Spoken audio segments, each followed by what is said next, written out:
Not forget Jacqueline Hamill, who was the aid worker who was murdered, and about whom our new president said that he wanted to rape her first. Let's not forget her. I think the thing about a democracy is we forget how new it is as an idea. It's a really new idea, democracy.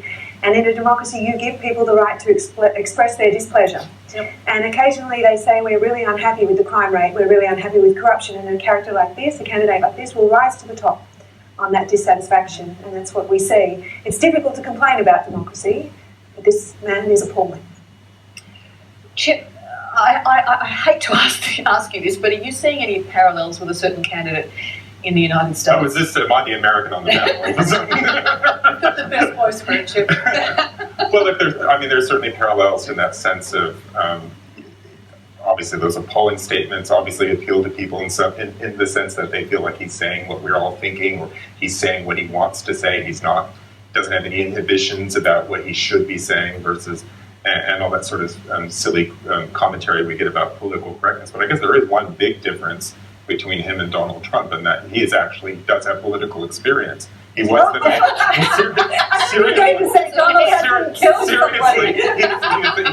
He's the mayor of Davao, and I think if you dig it, of these appalling comments aside, his popularity rests on his brutality as mayor of Davao. He's popular not just for what he says; he's popular for brutal crackdowns on criminals, and also conveniently, from what I understand, political opponents as well. That comes in very handy.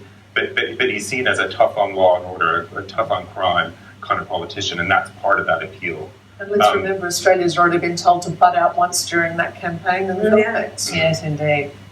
No, it's troubling times. Well, that's all for the Dom. Thanks to our panel, Caroline Overton, Chip Rowley.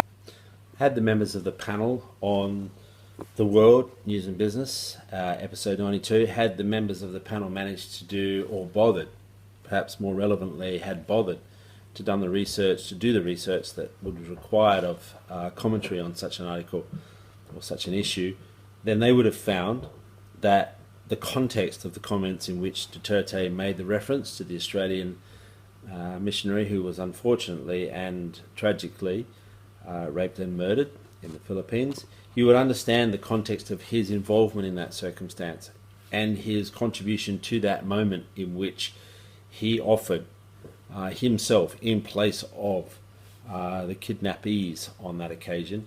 You would understand where he positioned himself personally and personally, not politically.